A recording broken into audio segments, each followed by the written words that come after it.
আপনারা দেখেছেন সেতু ভবন পুড়িয়ে দিল। সেতু ভবনের সঙ্গে কোটা আন্দোলনের কি সম্পর্ক আপনাদের কাছে আমার জিজ্ঞাসা। ত্রাণ অধিদপ্তর, তার সঙ্গে কোটা আন্দোলনের কি সম্পর্ক? আমরা দেখলাম সেটাও পুড়িয়ে দিয়েছে। আমাদের বিটিভি, যেটা নাকি আমাদের সাংস্কৃতিক ধারক বাহক, আমাদের যত আমাদের আন্দোলন, স্বাধীনতা আন্দোলন সব কিছুর তাদের তথ্য ভাণ্ডারে রয়ে গিয়েছিল, আর্কাইভে ছিল। পরিকল্পিতভাবে হাজার হাজার মানুষ তারা ঢুকে সেই আর্কাইভগুলি পুড়িয়ে দিয়েছেন, যেখানে আলবদর রাজাকারদের দুষ্কর্মের ইতিহাস যেখানে ছিল, যেখান থেকে মাঝে মাঝে প্রদর্শিত হতো, সেইটাই টার্গেট করেছেন। এগুলির পিছনে তো নিশ্চয়ই একটা, এই যে আন্দোলন, নিশ্চয়ই পিছনে একটা কারণ, কিছু একটা শক্তি, কিছু একটা আছে। তো আমরা তারপরে দেখলাম কি, মেট্রো রেল, যেটা আমাদের গর্বের জায়গা। আমরা বিদেশে গিয়েছি, আমরা বলে আমাদের দেশে কবে মেট্রো রেল হবে? মাননীয় প্রধানমন্ত্রী কতখানি কষ্ট নিয়ে এই মেট্রো রেল, এলিভেটেড এক্সপ্রেস, যেটা তিনি প্রথমেই 2008-এ বলছিলেন ঢাকার যানজট নিরসনে তিনি এলিভেটেড এক্সপ্রেস তৈরি করবেন।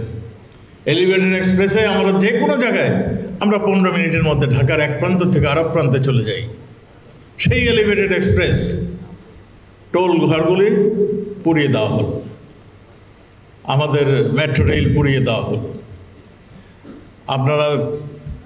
আপনাদের এইখানে রংপুরের ভিসি মহোদয় ইউনিভার্সিটিতে আক্রমণ হলো, তাকে জানে মারে ফেলবেন কেন? তার দোষটা কি? আপনারা নরসিংদীর বিরুদ্ধে দেখেন, নরসিংদীতে কি দেখলাম? নরসিংদীর জেলা কারাগার হাজার হাজার জনতা এসে ভেঙে ফেলল। কাদের ছুটিয়ে নিয়ে এলো, কাদের নিয়ে গেল? যারা নাকি এই জঙ্গি, 9 জন জঙ্গির আসামি সেখানে ছিল। ভয়ানকতর 2 জন আসামি ছিল, যারা অতি সম্প্রতি তাদেরকে ধরা হয়েছিল, তাদেরকে ছিনিয়ে নিয়ে গিয়েছে।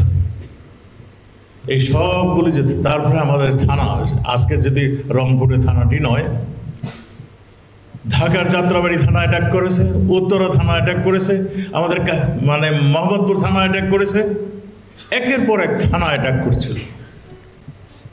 আজকে ধন্যবাদ জানাচ্ছি আমাদের জননিরাপত্তা, যারা নাকি জনগণের পাশে দাঁড়িয়েছেন। প্রথমেই দাঁড়িয়েছেন পুলিশ, এদেশের পুলিশ, বিজেপি, এদেশের আনসার, সবাই ঘুরে দাঁড়িয়েছেন। 24 ঘন্টার মধ্যে 20 ঘন্টা দাঁড়িয়ে দাঁড়িয়ে তারা ঘুমাচ্ছিল, এইরকম অবস্থা হয়ে গিয়েছিল। তবু তারা তাদের দায়িত্ব থেকে সরে দাঁড়ায়নি।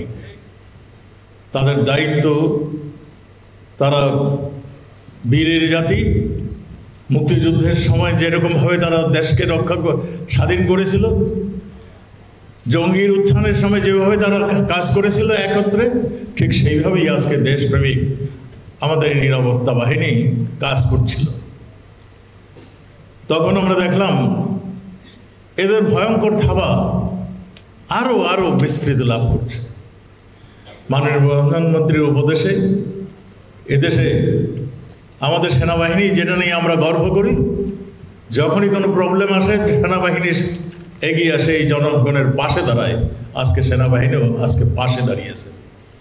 উদ্দেশ্য একটাই, এই ধ্বংসের থেকে, এই ষড়যন্ত্রকারীদের থেকে আমাদের দেশকে রক্ষা করতে হবে। সেজন্যই আমরা সন্ধান দিয়েছি।